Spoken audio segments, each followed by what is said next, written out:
Estamos começando mais uma aula da nossa escola bíblica e o tema de hoje é estabelecendo nossos marcos espirituais, aula 2, a pública profissão de fé.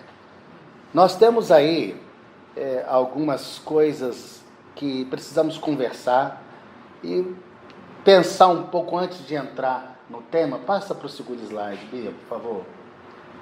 Como foi a nossa primeira experiência no batismo das águas? Se todos fomos batizados, creio que só a Isabela ainda não foi batizada. Então todos nós podemos dar testemunho. No tempo certo a gente vai trabalhar essa questão. A Isabela frequentou a classe e tivemos aí. Ela teve diversos contratempos, mas isso não diminui em nada aquilo que a gente vai estudar aqui hoje. Mas é importante que ela ouça e compreenda para que ela se enriqueça cada vez mais sobre a importância disso. Então, como é que foi a experiência no batismo nas águas?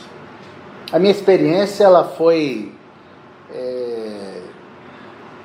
como é que eu vou dizer, muito interessante. Porque vim de um berço muito tradicional,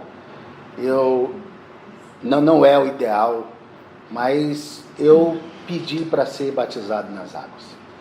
Eu venho de uma igreja muito tradicional que não tinha esse costume de batizar por imersão, e era por aspersão. Então, quando cheguei numa determinada idade, que entendi, eu desejei e me pedi para batizar, porque cria que era algo que fundamental, era uma experiência que eu gostaria de ter. Mas meu primeiro batismo foi na adolescência, e foi um batismo mais de recebimento no corpo do que por arrependimento. O batismo já da experiência do batismo nas águas foi um batismo já de arrependimento. Alguém tem alguma experiência que gostaria de compartilhar a respeito dessa experiência? Meu batismo, eu fui batizada quando bebê, porque eu sou de origem também de uma igreja muito tradicional, presbiteriana, aquela antiga, né? Eu nasci dentro da igreja presbiteriana. Então, com 3 meses eu fui batizada. Depois, com 15 anos, eu fiz por profissão de fé, Isso. que são as orientações da igreja presbiteriana, dessas igrejas tradicionais, né? E eu só fui me batizar nas águas, pastor, quando o meu marido aceitou Jesus, porque foi quando eu saí da igreja presbiteriana e fui para a igreja Manancial de Vida. Batista. Lá como ele não era evangélico, e a igreja era em frente à minha casa, eu falei, eu não vou, ele me convidava para ir lá, eu falava, eu não vou sair da minha igreja para ir para lá, porque eu também era diaconisa na igreja, tinha responsabilidades. Não vou. Você vai, depois eu vou lá com você e tal. E com isso, ele chegou em casa um dia e falou para mim, eu vou me batizar. Eu falei, você vai se batizar? Vou. Ah, que ótimo. Aí ele me convidou para batizar. Não, aí ele se batizou. Quando foi daí 1 ano, mais ou menos, ele falou comigo lá em casa. Olha, eu gostaria de me batizar novamente. Eu falei, por quê? Porque eu acho que aquele batismo, não é que ele não tenha validade, ele tem, mas eu não estava assim muito consciente. E hoje eu sinto necessidade de novamente me batizar e eu quero declarar a Deus mesmo toda a minha alegria de ter conhecido Jesus. Vamos batizar comigo? Ele até me convidou. Eu falei, eu vou, eu não sou batizada nas águas. Aí foi quando eu me batizei nas águas com ele. E foi assim, um momento de muita emoção, viu? Coisa boa. Foi muito bom, me senti muito bem. Eu me lembro que eu chorei muito. Foi assim, um derramar mesmo do Espírito na minha vida. Que coisa sabe? boa. É uma experiência singular mesmo. Eu também tenho a minha experiência, porque o meu primeiro batismo foi como o seu, de aspersão. Né? Eu ia fazer 12 anos. Aí a minha família ia mudar de cidade e a minha igreja se acelerou para me batizar, para eu já sair batizada. Né? Aí me batizei, cheguei em outro lugar, não tinha igreja também, como a minha igreja era presbiteriana, né? Aí eu fiquei, o papai pegou e nos obrigou, todo mundo, a única igreja que tinha na cidadela que a gente morava era católica. Aí meu pai falou assim, olha, não é a nossa igreja, mas vocês precisam de freio de igreja, né? Então vai para a igreja católica. Porque Deus também é de Deus, é cristão. Aí a gente foi. Eu até aprendi um pouquinho de latim, que já não me lembro mais, para ajudar na igreja. Meu irmão era coroinha na igreja. Foi uma palhaçada. Aí depois eu fiquei muitos anos fora, porque eu não achava uma igreja parecida com aquela que eu tinha na minha infância. Sabe? Porque ela era muito parecida com a vinha. Aí eu ia em tudo quanto era de igreja, eu não ficava em nenhuma, não passava mais do que um mês. Aí todo mundo lá em casa, essa menina é louca, não sei o quê, porque não, eu falei, não gosto daquela igreja, lá não tem Deus. Era assim que eu falava, e não ficava. Aí quando eu fui para a Vinha, que eu fui para um jantar do Alfa, que eu fui convidada, pronto, me apaixonei de pronto, fiquei lá, comecei a trabalhar e fazer tudo. Aí quando a gente teve uma intervinha, que não foi intervinha, foi um encontro, que a gente foi, um seminário lá na cabana dos Pirineus. Aí a gente foi para lá e eu estava dando curso de o ensinamento da vinha, né, junto com o Clay e a Márcia. Aí ela falou assim, você quer batizar de novo? Eu falei, não, já sou batizada, mas eu não fui batizada mergulhando. Ela me agarrou pelo braço e me levou para cima do auditório onde o povo estava ali. Aí ela falou, você vai dar seu testemunho. Aí eu dei meu testemunho, aí entrei nas águas. Nunca teve nada mais lindo e mais gostoso na minha vida do que aquele momento. É tanto que eu mergulhei 3 vezes. Foi. Pode falar, querida. Não o meu batismo, mas o batismo da minha filha. Eu sempre me emocionei muito com o momento do batismo das outras pessoas, né? Eu sempre senti essa presença do Espírito Santo. No dia do batismo da minha filha, a gente estava no acampamento aqui da Vinha, numa chácara, e ela tinha 2 andares e a piscina era lá embaixo, na casa da Laura. Aí eu estava lá em cima, eu fui preparar o café da manhã. Quando eu abri a janela, e eu não liguei aquela visão que eu tive, né? Eram anjos assim, ó. Eles vinham assim, de um lado do outro, eles se cruzavam. Todos com estandarte prateado e bandeira branca. Coisa mais linda, você vê. O batismo foi lá para as 11 horas da manhã, às 7, os anjos já estavam lá. Que celebração linda que a gente não vê, né? Uma coisa maravilhosa. E é uma experiência mesmo. E isso nós vamos conversar, porque essas perguntas ajudam a gente a entender não só como foi a experiência, mas as mudanças que ocorreram após o batismo nas águas. Nós vamos conversar sobre a importância desse testemunho, que o entrar na água é um testemunho, e o testemunho que é sair da água e a partir daí viver uma nova vida. Eu vou voltar um slide para a gente ler alguns versículos. E aconteceu que, ao ser todo o povo batizado, também o foi Jesus. E estando ele a orar, o céu se abriu e o Espírito Santo desceu sobre ele em forma corpórea como pomba. E ouviu-se uma voz do céu: Tu és o meu filho amado, em ti me comprazo. Portanto, todo aquele que me confessar diante dos homens, também eu o confessarei diante do meu Pai que está nos céus. O vencedor será assim vestido de vestiduras brancas, de modo que nenhum apagarei o seu nome do livro da vida. Pelo contrário, confessarei seu nome diante do meu Pai e diante dos seus anjos. Aqui a gente vai entrar nesse assunto lá no final. Eu não sei nem se hoje vai dar tempo da gente trabalhar desse último tópico, mas nós vamos falar desses 3 versículos separados em 3 partes, para a gente compreender melhor o que tem a ver essa profissão pública com o estabelecimento dos nossos marcos espirituais. Semana passada nós conversamos sobre a importância do marco espiritual para a vida do cristão. Como que eles trabalham na nossa vida, como que eles nos auxiliam na medida que a gente caminha e vai estabelecendo os marcos, lembrando quem Deus é, o que Ele fez e como Ele nos aponta para o caminho do reino. Mas hoje nós vamos entrar especificamente nesse caminho da pública profissão de fé. Nós vamos dividir a temática em 3 partes. Por que o batismo nas águas é um marco em nossas vidas? O que é para você o testemunho de uma fé vencedora? E quais as relações entre o seu testemunho diante dos homens e o testemunho de Cristo nas regiões celestiais? Tem a ver com aqueles versículos iniciais que nós lemos. As 3 etapas.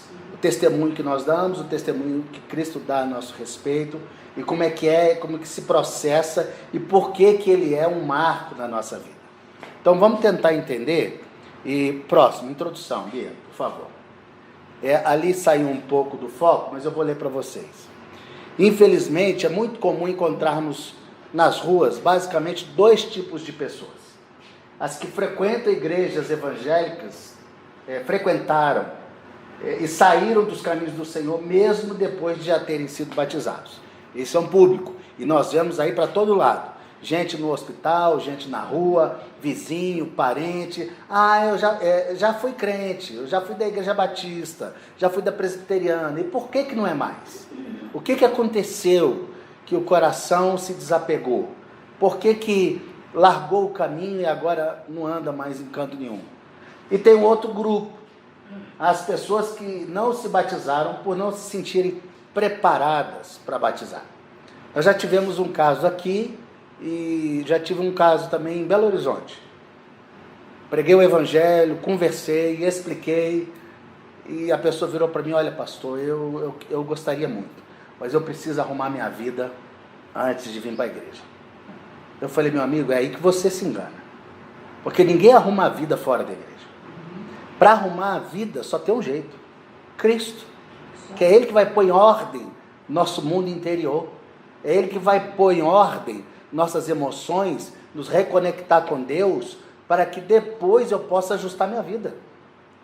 Sem ajustar a primeira conexão com Deus, não tem outra conexão que ajude. Eu posso dar uma maquiada, uma tapeada, como diz, dar um tapa no visu, para poder me enganar, mas ele não vai gerar frutos, como o reino de Deus gera frutos dentro de nós. Então, infelizmente, nós encontramos essas pessoas. E muitas, talvez porque brigaram, discutiram, não gosto disso, não gosto daquilo. Mas por que essas pessoas passaram por isso? Para esses 2 grupos de pessoas, o batismo se apresenta como o ápice da caminhada cristã. Mas como veremos no próximo slide, este entendimento é equivocado. Pode passar. A conclusão de que chegamos nessas opiniões, desculpa aí, é a total ausência do primeiro marco na vida cristã, que é a completa rendição à pessoa de Cristo, por meio da fé. Se realmente não houver tido uma decisão por Cristo, qualquer passo espiritual que for tomado não terá êxito ou sentido, inclusive o batismo. Então essa aqui é a frase central: se não houver tido uma decisão por Cristo. A primeira coisa que nós precisamos deixar registrado é que nós estamos caminhando no discipulado com Cristo. Na igreja de Cristo, seja qual for a denominação, só caminha, só persevera quem olha para Cristo. Não faz sentido caminhar numa igreja sem olhar para Cristo. E ainda que alguns amigos estejam em outras denominações,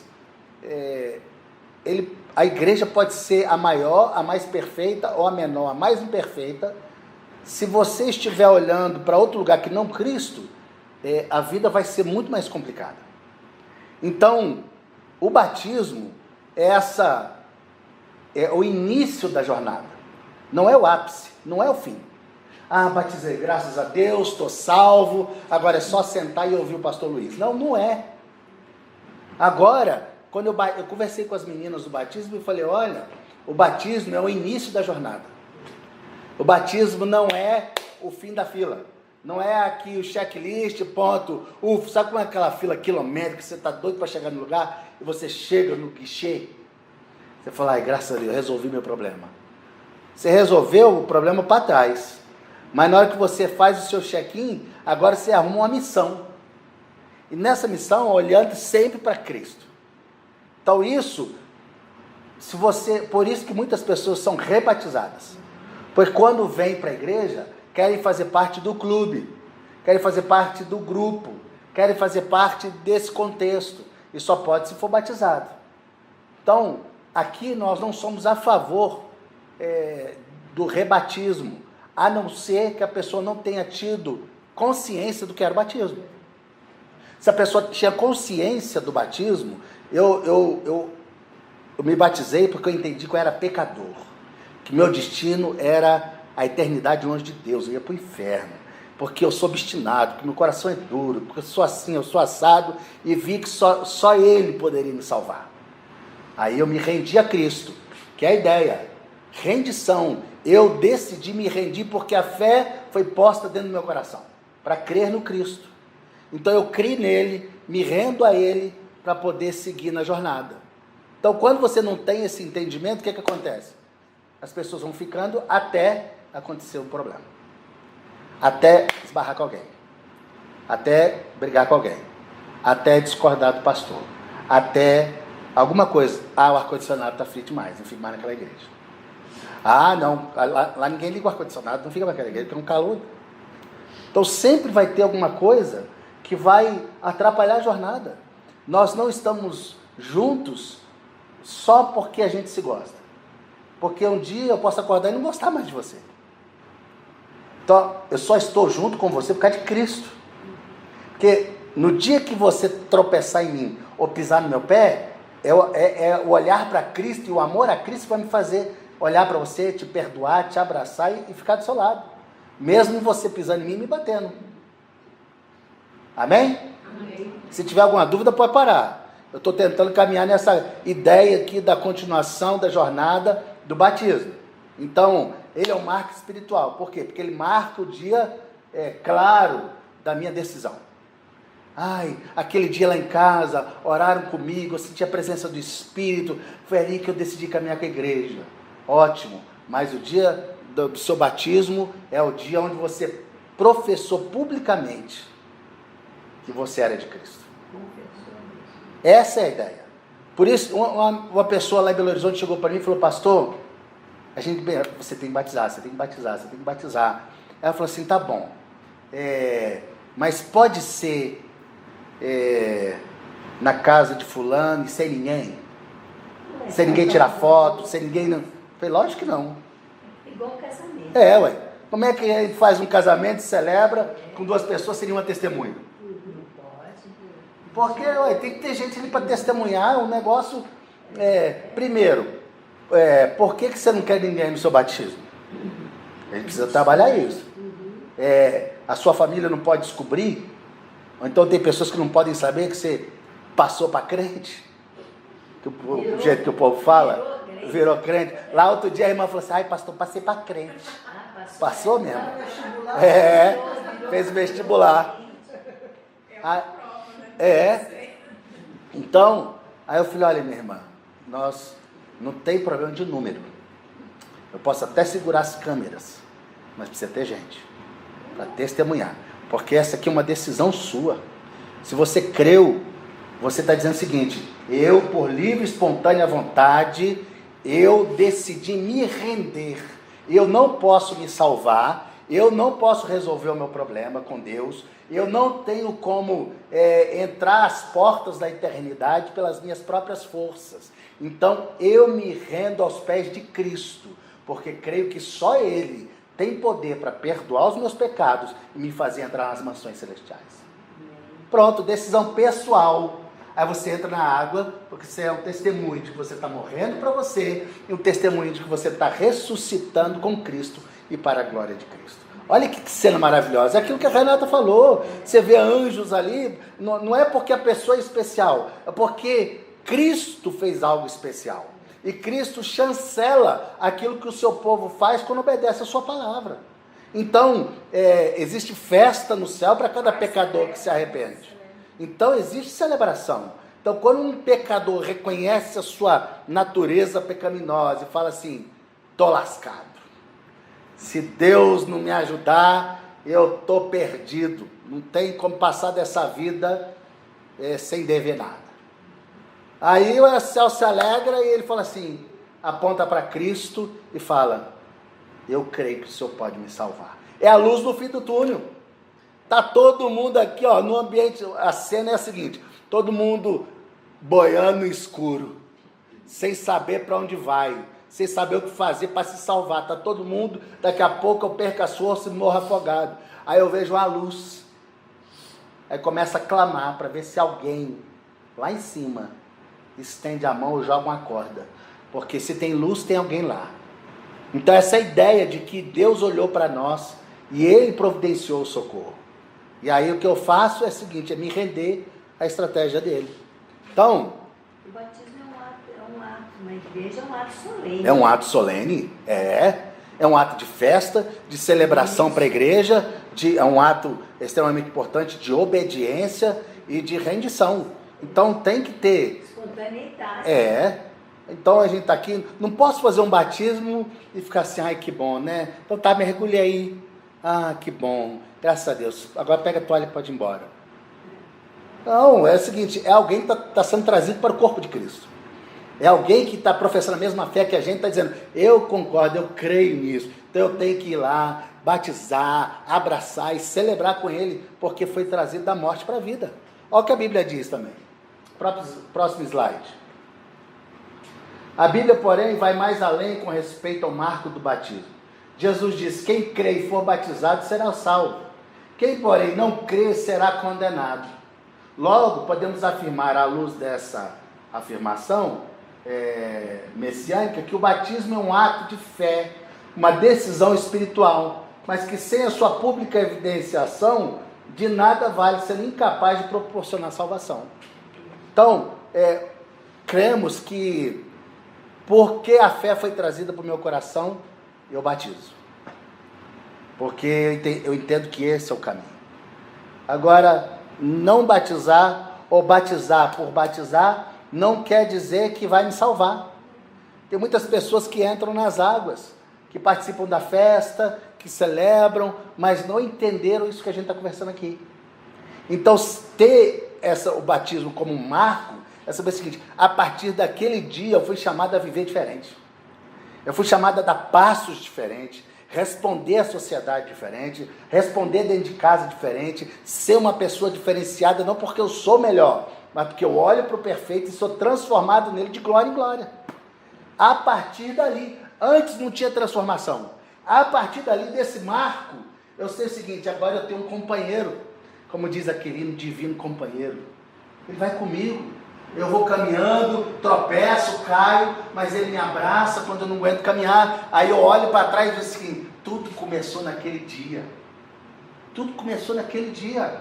Então por isso que é um marco, que é importante, porque na hora que eu tropeço, está difícil, nossa, não sei o que eu faço, não dou mais conta, aí eu lembro de alguns marcos.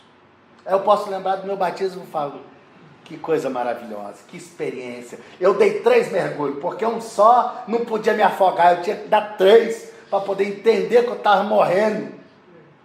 Eu botei até uma cena aqui, vamos ver se aparece. Ela é meio assim, até um pouco sinistra, mas para dar essa ideia de morte mesmo. Vamos ver se está na próxima. Ó, faz aí. Aí. Essa é a cena. Por que o batismo nas águas é um marco em nossas vidas? Com base nas afirmações de Jesus, relatadas em Marcos, e citada no trecho anterior, vemos que a redenção está condicionada tanto ao ato de fé em decidir-se por arrepender-se dos pecados e submeter-se ao senhorio de Cristo, como também a pública profissão de fé.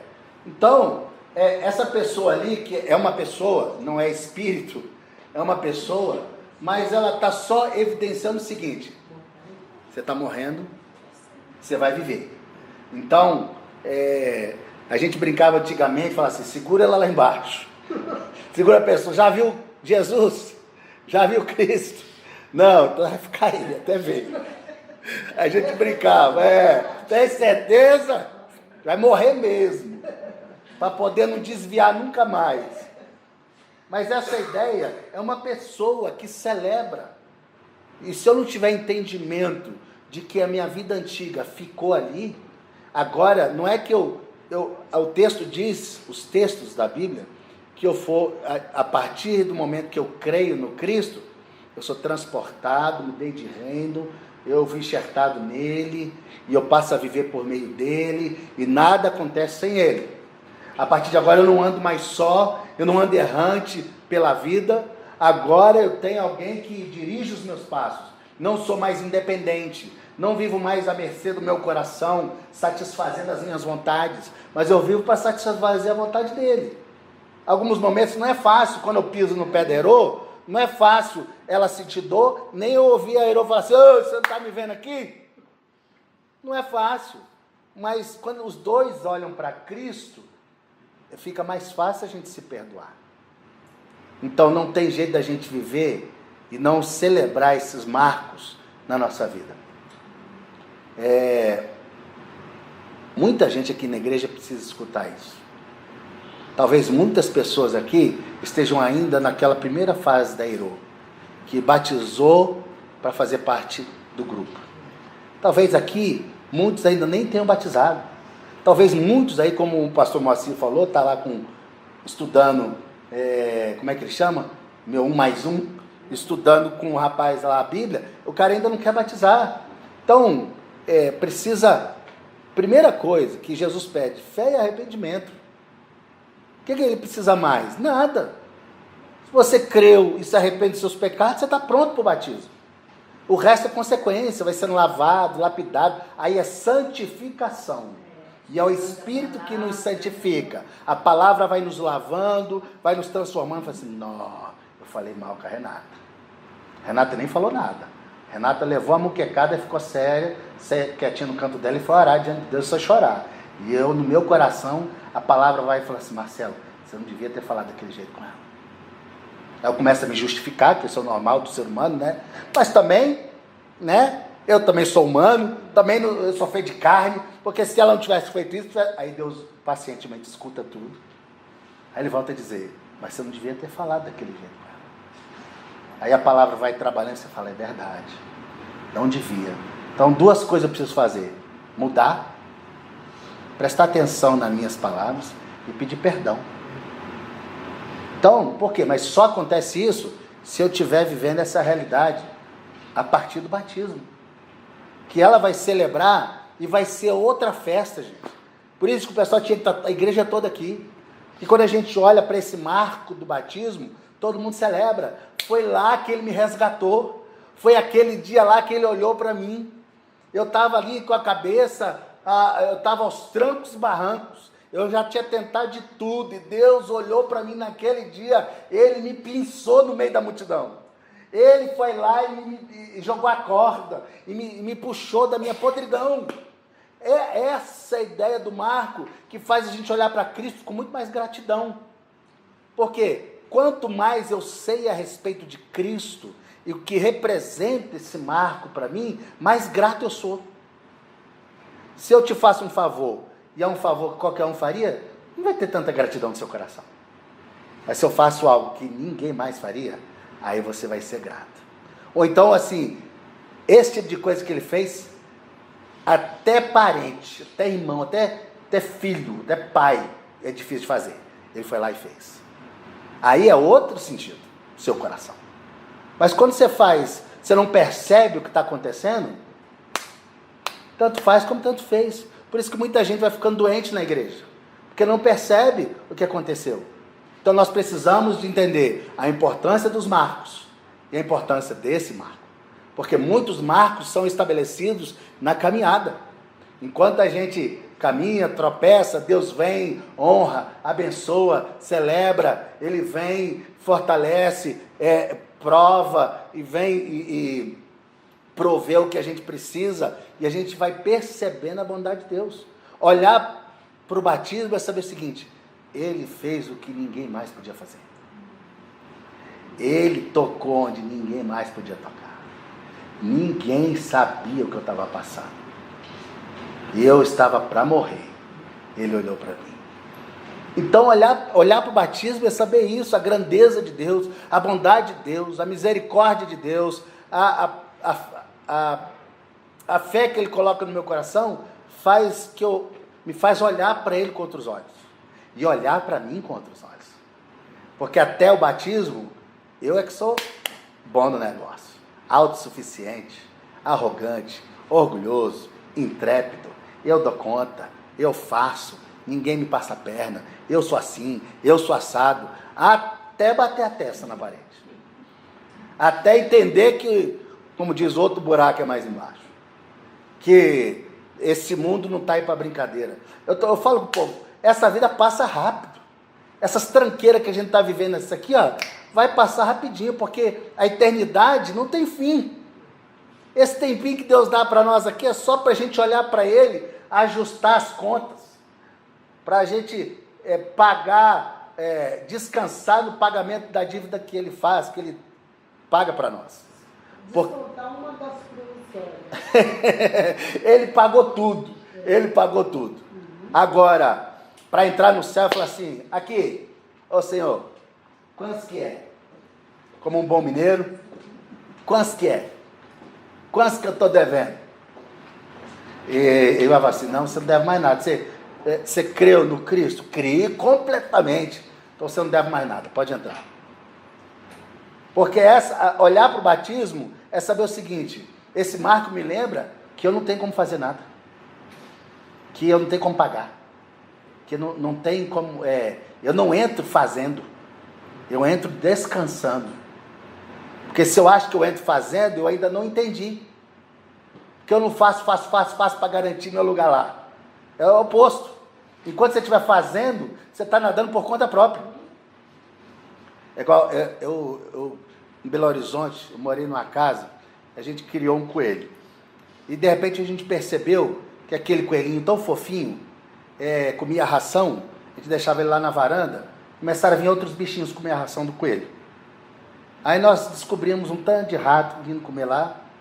Aí nós pegamos, sem vergonha. Eu olhei na internet, fui lá, fiz uma ratoeira, peguei alguns, aí depois fiz uma armadilha, peguei outros. E aí, dos métodos era deixar os bichinhos jogar dentro d'água e deixar lá. Ele nadava até não aguentar mais e morria afogado. Eu não matava, eu nem olhava, porque eu morria de dó. Mas aquela sensação de... eu morria de dó, porque aquela assim, tá nadando e não vai chegar em lugar nenhum. E aí ele vai cansar e de repente faz assim, morreu. Eu sentia tanta dó, porque eu falei assim, é assim que as pessoas estão morrendo, nadando, não aguento mais, não vão chegar em lugar nenhum e vão morrer. Então, isso só nos mostra que enquanto a gente está nadando é porque a gente está fazendo aquilo que a gente acha que dá conta. Mas nadar com Cristo é diferente de nadar sem Cristo. Nadar com Cristo a gente sabe onde a gente vai chegar. Aí é perseverança dos santos. É porque ele já falou, pode nadar, eu estou com você. Você não vai morrer não, porque eu já morri por você. Então no dia que você morrer, porque eu estou te chamando para mim. Aí você vai entrar na glória, aí acabou a desgraça. Agora aquele que não tem Cristo, morre tentando e morre eternamente. Então por isso que eu marco, já está morto espiritualmente, mas não sabe. Mas esse tempinho que Deus dá de 80 para alguns, 50 para outros, 60 para outros, 15 para outros, é um tempinho que Deus dá para a gente abrir os olhos, olhar para Ele e falar assim, tem esperança. Por isso que é um marco. Por isso que muita gente aqui está lutando com coisas que não devia lutar. Porque é coisa que é trabalho de Deus. Mas aí quando eu não aprendo sobre esse marco, desse momento significativo da fé, não tem como eu caminhar. Próximo tópico. Nota de esclarecimento, pode. Deve-se notar que o ato de se batizar é a principal demonstração pública de fé, mas não a única. Afinal, devemos diariamente expressar publicamente a nossa fé. Contudo, o batismo, além de ser um ato público, é o estabelecimento de uma aliança entre nós e Cristo. Quando eu fui casar, eu coloquei uma aliança no dedo da Karina, ela colocou a aliança no meu dedo. Por quê? Nós juramos fidelidade um ao outro. Nós estamos nos unindo. Então, com Cristo, no batismo, nós firmamos uma aliança. O Senhor morreu por mim. E eu entendo isso. E agora me entrego ao Senhor. E agora nós vamos viver junto. Então, essa é a ideia do ato do batismo. Ali começa meu ato de fidelidade. Por isso que não tem como eu estabelecer outros marcos, que serão marcos falsos, frágeis, que não vão perdurar o tempo, se não vierem primeiro do Cristo. O primeiro marco é o batismo, que é onde eu entendi o Evangelho. A partir dele eu vou estabelecendo outros marcos e crendo que a partir dali eu estou confessando a minha fé no Cristo. Eu falei com as meninas, quando a gente, antes do batismo, nós não temos muitas responsabilidades. Mas depois do batismo, nós temos muitas responsabilidades no corpo de Cristo. Porque eu passo a ser um com você, você é um comigo, nós somos um só corpo. Vivemos para Deus, para a glória de Deus, e agora trabalhamos um para servir o outro. Eu te acolho, você me acolhe, a gente acolhe o outro, vai atrás de outro, é missão e é dando testemunho. Então o batismo é o primeiro lugar do testemunho, a casa é o segundo lugar do testemunho, o trabalho é o terceiro lugar do testemunho, a escola, a faculdade, a vizinhança é o lugar do testemunho. Ali eu continuo morrendo para mim, vivendo para Cristo. Por isso que esse marco é importante. Porque depois do batismo eu sei, morri para mim, estou vivendo para Cristo. Morri para mim, estou vivendo para Cristo. Dia após dia, repetindo nas demandas do dia a dia, entendendo, não vivo mais para mim, mas vivo para Deus. Não é a minha exigência, não são os meus desejos, mas é o desejo de Deus. Porque aí eu vou satisfazendo a Ele, vou sendo trabalhado as minhas demandas. Então, é apenas o início, não é o fim.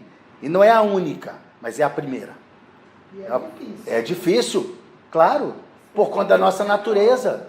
Por conta da nossa natureza. O jovem vê o outro lá fora no mundo, todo cheio de coisa. Loucura total. Não sei o quê, e ele não vai. Por que não? Exatamente.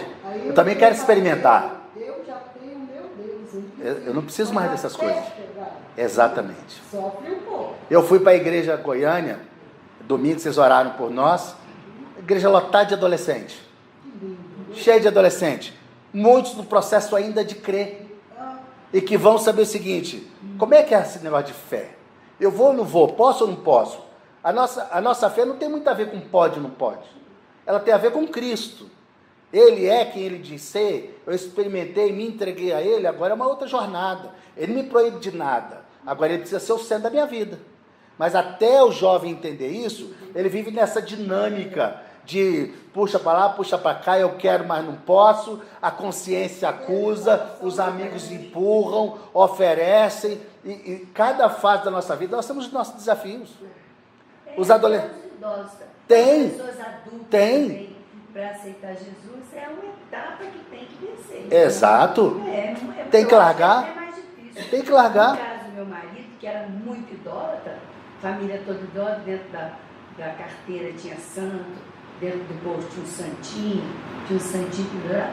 Quer dizer, até eu fiquei observando, eu vi que ele tirou tudo aqui da carteira. Isso. Esse é um processo. Deixou de ter valor. Você vê que é uma pessoa de fé. A diferença é onde ela está depositando a fé dela. Mas é uma pessoa que está doida para acreditar em alguma coisa, que está buscando socorro.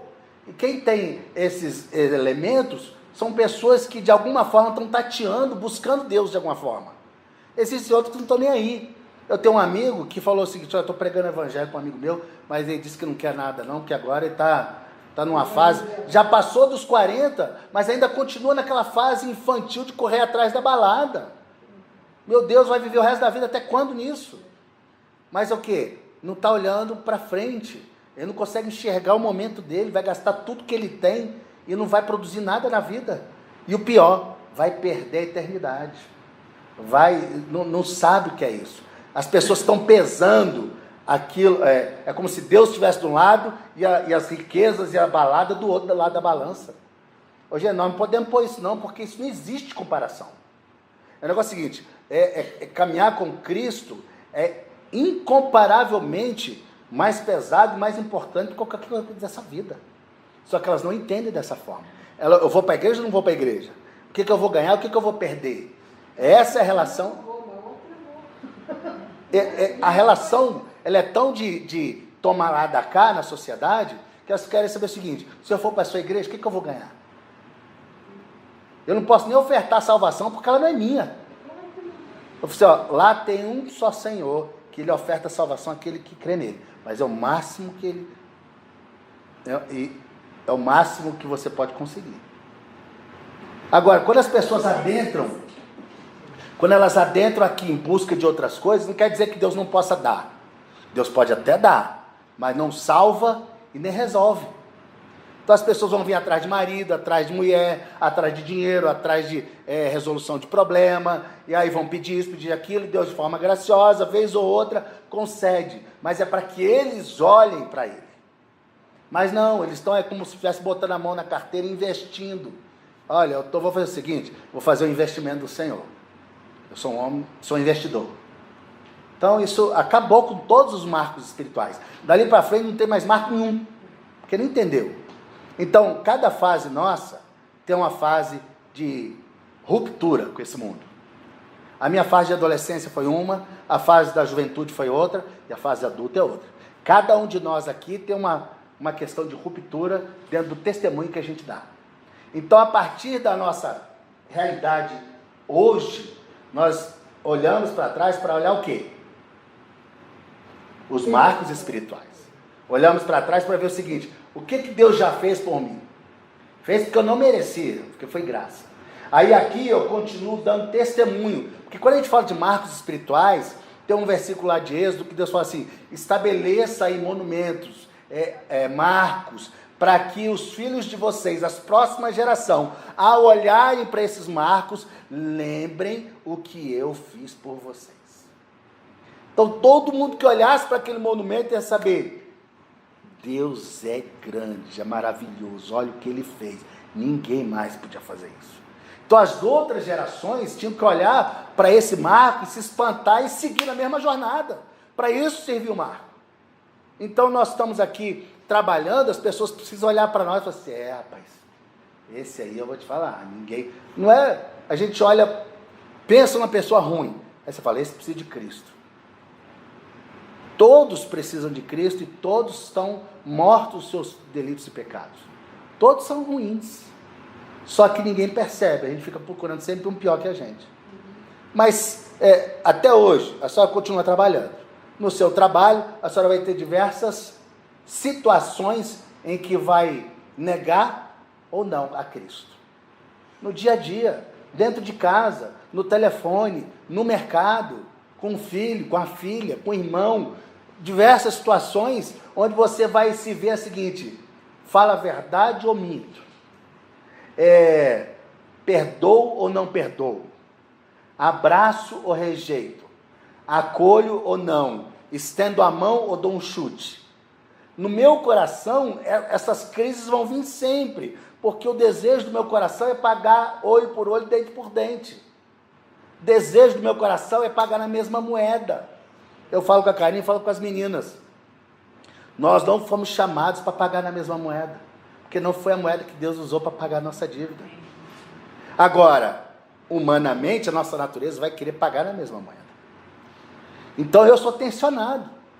As minhas meninas estão numa tensão diferente da minha, e eu posso aconselhá-las, porque já passei por essa fase, mas elas vão poder orar por mim nas minhas necessidades, nas minhas tensões, com a minha família, com os meus irmãos, com os meus cunhados, nas minhas lutas no trânsito, com a igreja. Elas vão orar por mim: calma, papai, aguenta firme, persevera, olha para Cristo, lembra dos marcos, lembra da cruz, lembra do batismo, foi lá, você não merecia nada, Deus olhou para o senhor, você continua sendo miserável, olha para Deus. Aí eu acordo, igual quando a gente está afogando, levanto e falo: é verdade, aleluia, graças a Deus, tudo perdeu valor, agora é o Senhor mesmo, obrigado. Aí vem gratidão, vem celebração, porque não é mais aqui, você não está olhando mais para as ondas, você está olhando para cima, está olhando para aquele que tem controle sobre todas as coisas.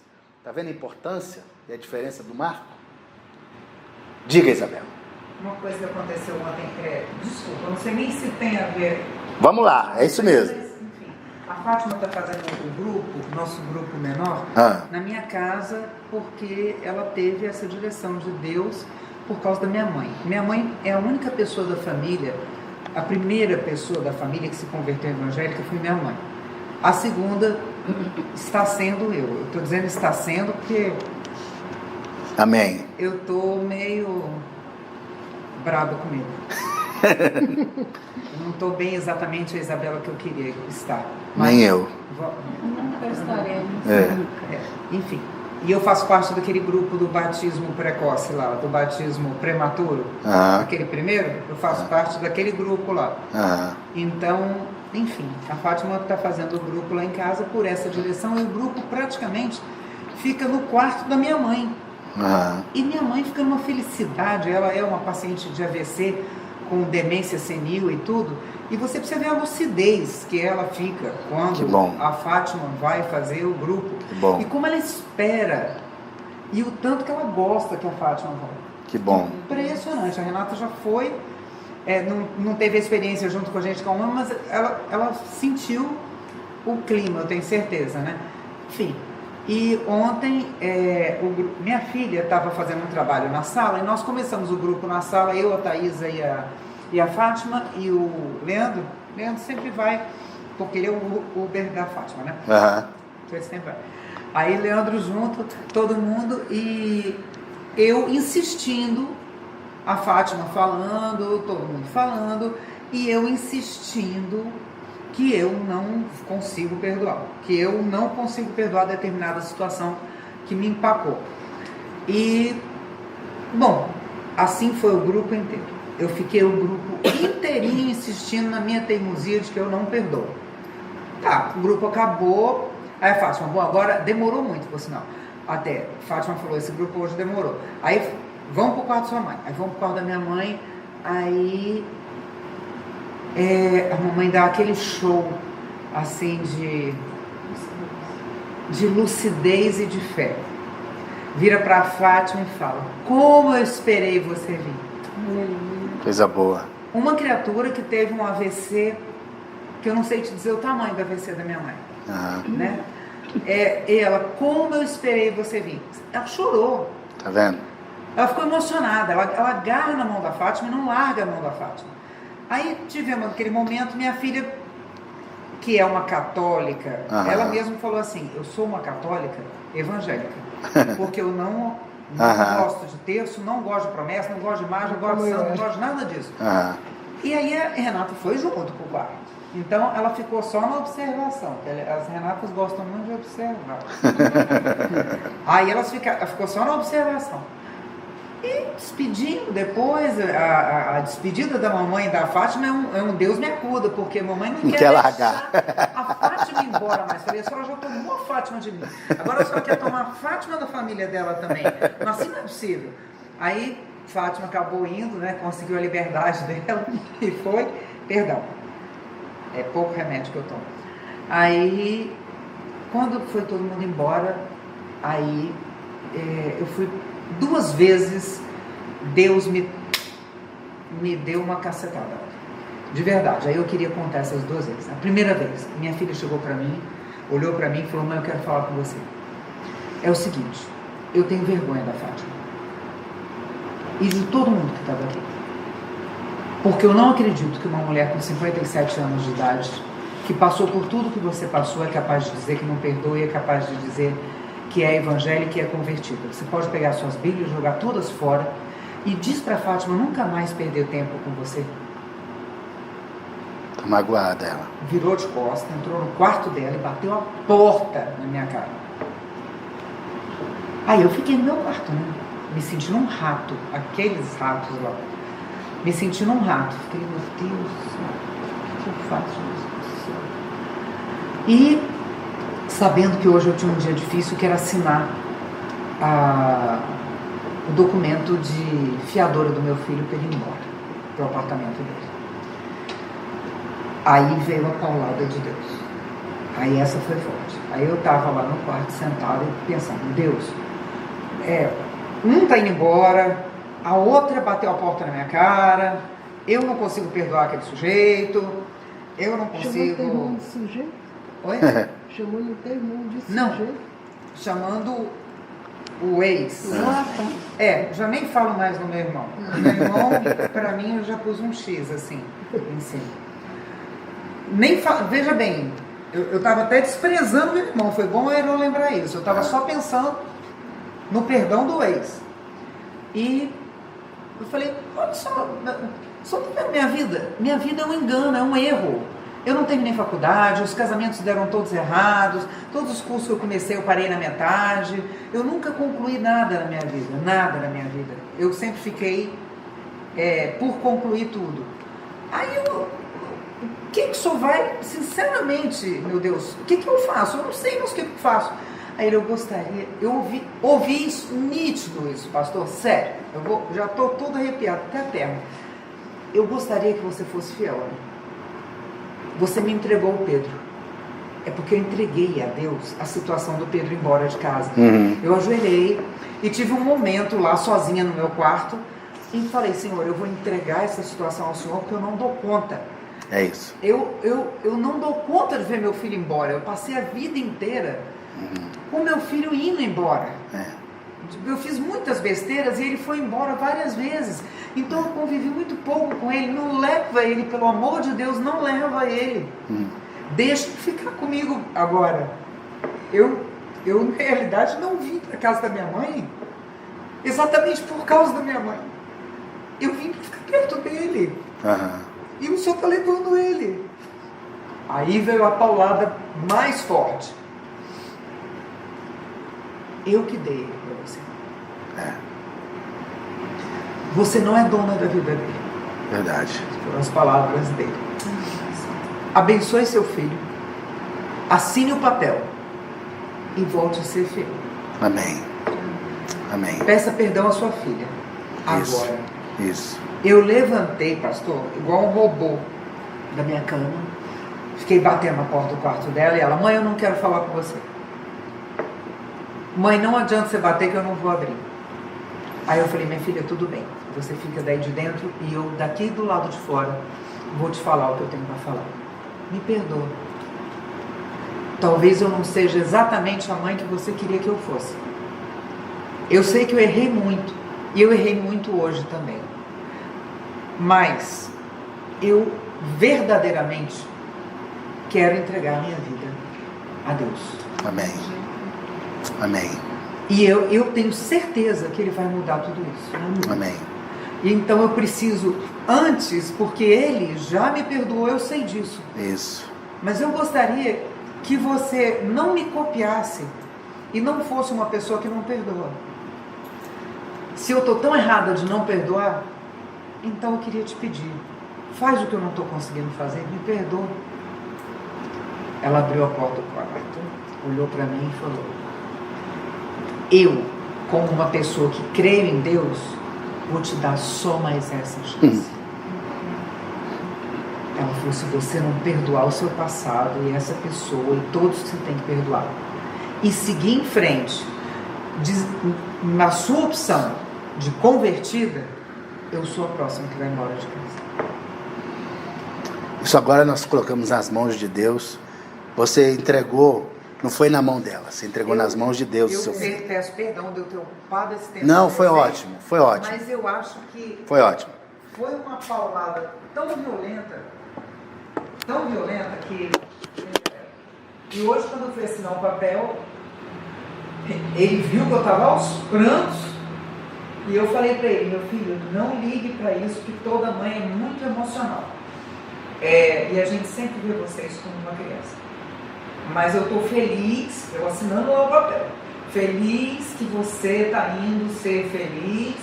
Isso. Que você está buscando a sua vida. Isso. E você conta comigo para tudo que você quiser. Isso. Aos prantos, mas eu fiz o que ele mandou, obedeci ele. Esse é o ponto central. Nós precisamos viver em obediência. Esse marco, ele ajuda nesse processo de obediência. Eu vou usar o exemplo que você falou aí agora, da sua filha, para exemplificar o normal das pessoas. Eles olham para nós como se fossem melhores do que nós. Olham para nós e falo, eu vou te dar só mais uma chance. Mas, porque no fundo, se acham assim, superiores a nós. Mas nós que entendemos a verdade, olhamos para Cristo. E sabemos que se alguém é forte, só se faz forte nele. Então você pode errar muitas vezes, e vai errar. E você pode... Tem medo, claro. Tem medo de voltar. Lógico. Ela, entre aspas, é uma ameaça para poder, entre aspas, te ajudar a ver que o que você fez é sério. Mas ela não precisa disso. Ela, no tempo certo, o Senhor vai de abrir os olhos dela, e ela vai perceber que ela precisa também descansar no Cristo, a confiança. Mas se a gente puder pegar essa história e a gente puder trabalhar isso na nossa mente, enquanto você falava na sua oração, sabe quem me veio à mente? Maria. Olhando Cristo na via dolorosa, chorando. Eu não criei meu filho para isso. Foi para isso que o Senhor me deu esse filho? Para ver ele ir embora desse jeito? Ver ele embora tantas vezes. Para agora, para eu assistir meu filho desse jeito? É a morte para mim. E ver o meu filho morrer? E na cruz, Jesus falou para ela, olha, aí seus filhos aí, ó. Por quê? Porque a função dele ali agora era outra. Mas até essa sensação, Maria teve. Pegou nos braços, criou, amou profundamente, chorou copiosamente, porque esse processo era necessário. Então, o próprio Deus não teve prazer em ver o filho sofrendo, mas era necessário que ele sofresse para que nós tivéssemos vida.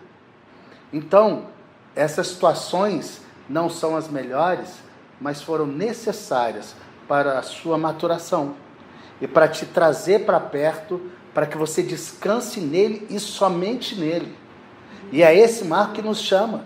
No momento do batismo ele está dizendo, agora eu confio em Cristo e somente em Cristo. Antes eu confiava no dinheiro, nas posses, no curso, no diploma, na casa, no marido. Não, hoje eu não tenho mais nada. Eu descanso no Cordeiro de Deus que tira o pecado do mundo. Nada mais, nada mais. Então ele morreu para que tivéssemos vida, para que pudéssemos obedecê-lo. Ele me lembrou, né? Você entregou. Você entregou. Você entregou. Agora descansa. Confia em mim. E no final, quando eu acabei de assinar a papelada toda, ele olhou para mim, que estava sentado do meu lado, ele... Assim, a gente ficou meio afastados na questão carinho, né? Houveram muitas coisas no meio desse caminho aí, meu e dele. Aí ele virou para mim e falou assim, mãe, eu não sei como agradecer você. Tá vendo? Você me ajudou. Tá vendo? Aí eu estava sentindo atravessar uma faca em mim, de um lado para o outro. Falei para ele, meu filho, o que você precisar para ir para a sua vida, eu vou estar aqui para te ajudar. E pensando, Deus, socorro, Senhor. Dentro de mim eu pensava, socorro, Deus. Ele vai te socorrer. E outra coisa, não se admire se o vento mudar. Sabe por quê? Ele espera a obediência dos seus filhos. É ele que faz a tempestade acalmar. É ele que manda as águas se acalmarem. Na hora que os filhos estão desesperados, ele levanta e manda o vento calar a boca e acalma a tempestade, porque ele é Senhor sobre tudo e sobre todos. Então, não se admire se o vento mudar e agora as coisas começarem a acontecer diferente, porque houve um pacto de fidelidade, de descanso, de compromisso nele, e como diz lá em Minas, garra nele. Não solta, obedece, porque... Se soltar dele agora... Olha, do mesmo jeito que vai, pode ser que volte. Dizendo, me arrependi. Então, a gente não sabe o que o pai trabalha muito antes de nós. O pai não tem interesse só na sua vida, Isabel. Ele tem interesse na sua família. tem interesse nos seus filhos, nos seus pais, nos seus ex, em todas as correntes. Deus tem interesse. E quando Ele tocou no seu coração, Ele está acendendo uma chama, como um farol que vai brilhar dentro de casa. Amém. E não é por você, é por Ele. Ele faz de você sal da terra e luz do mundo. É Ele, a partir desse marco do batismo, que faz uma chama acender e brilhar na escuridão. Não é porque a gente é melhor, é porque Ele vai brilhando através de nós.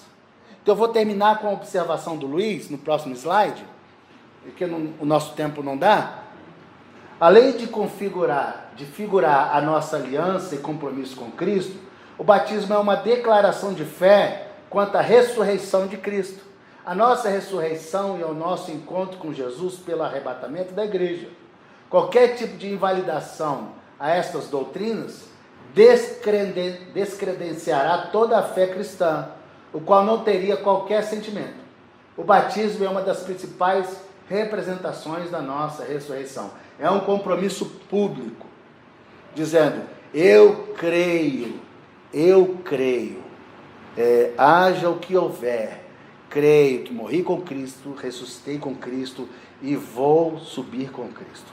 A ressurreição, ela é agora parcial, mas nós receberemos um novo corpo, uma nova vida com Cristo. Não é história, é algo que é fé que Deus traz para dentro de nós e que ninguém tem compromisso. Eu tenho compromisso com essa fé.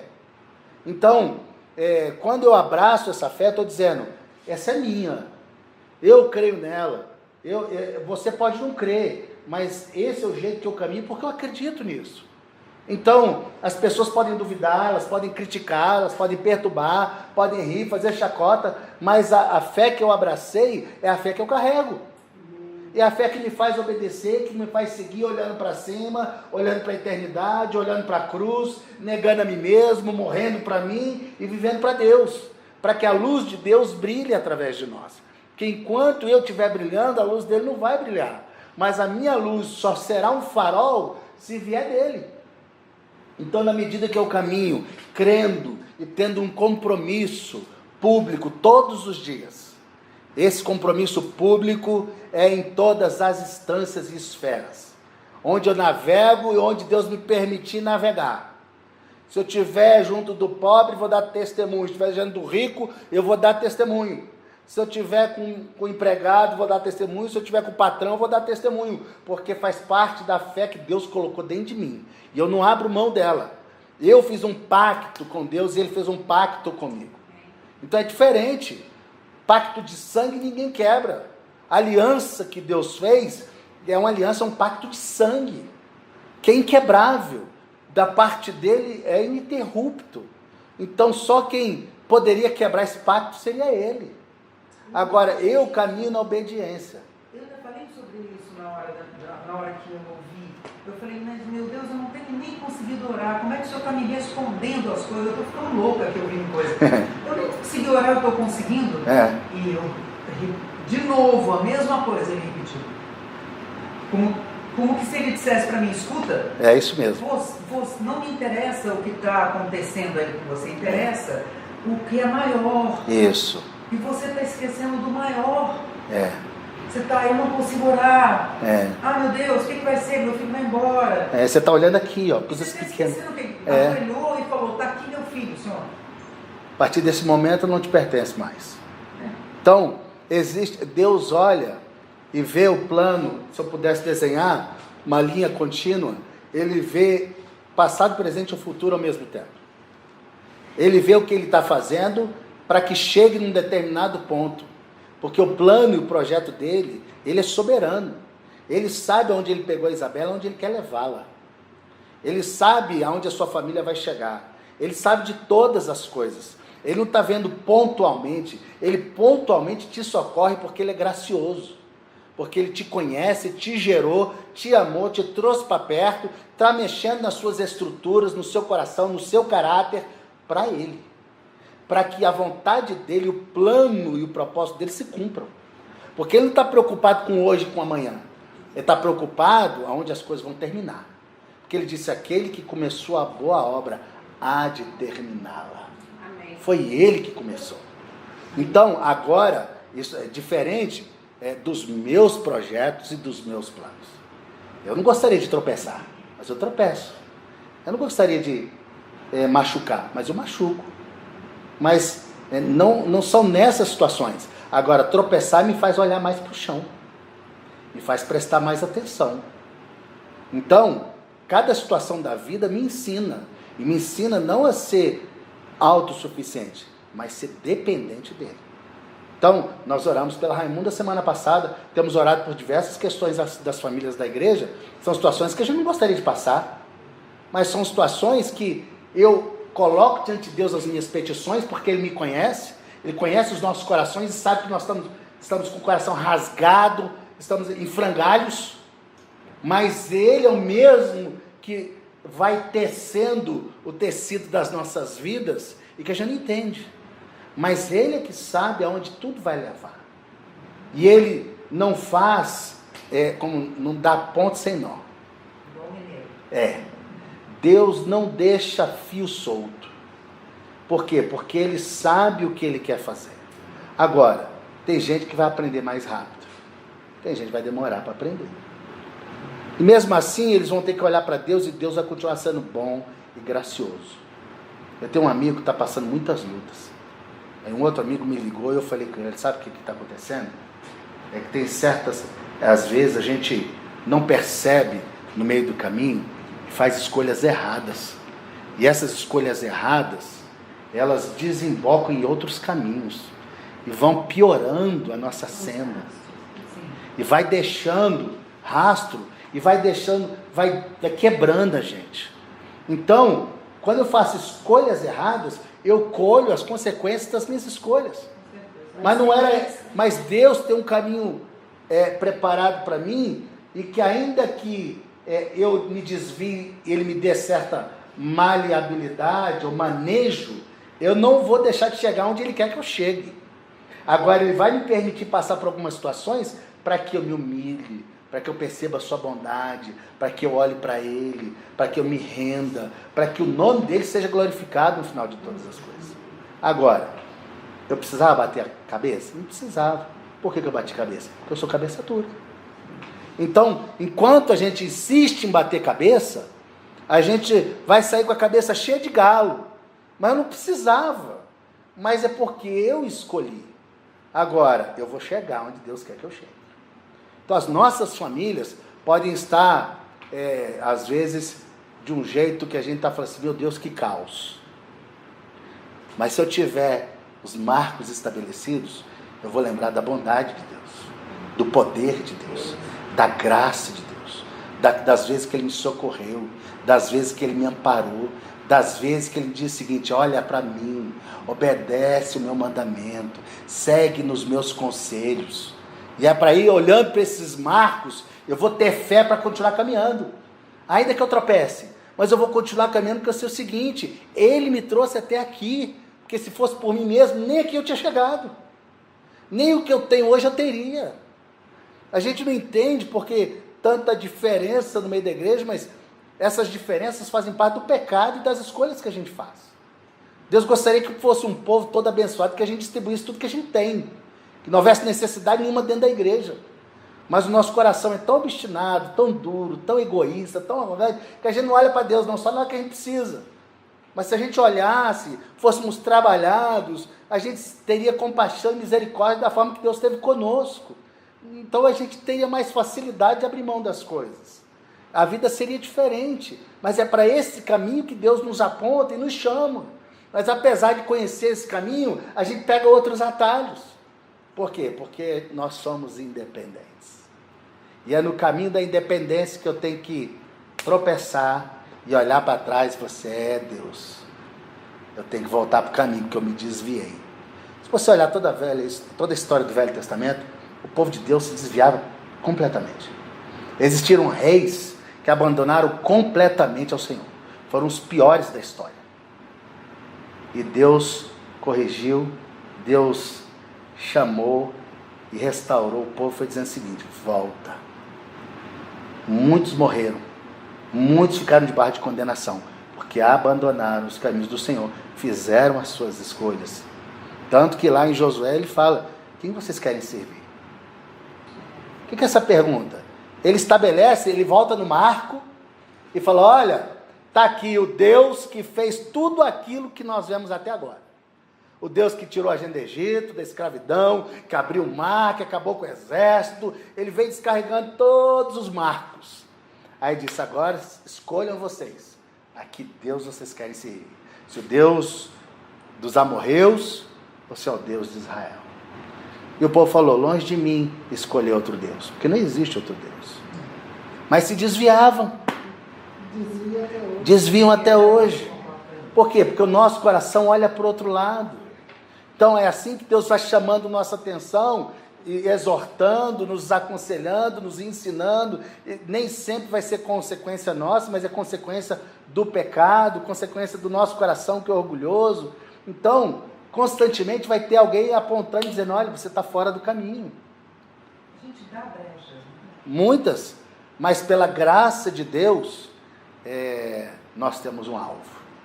E aí nós podemos descansar. Sou ruim, sou orgulhoso, mas a minha salvação está em Cristo. É nele que eu descanso para chegar na eternidade. No sacrifício que ele fez na cruz do Calvário. Não sou eu que vou dar conta de chegar lá, mas é ele que vai me conduzir até lá. É ele. Aí eu posso descansar. Vamos parar por aqui? Vamos ver se o Luiz estabelece. Muito obrigado, meus irmãos. Vou parar essa aula, porque senão ela fica muito comprida. Eu não sei se é pause ou stop. Seja o que Deus quiser.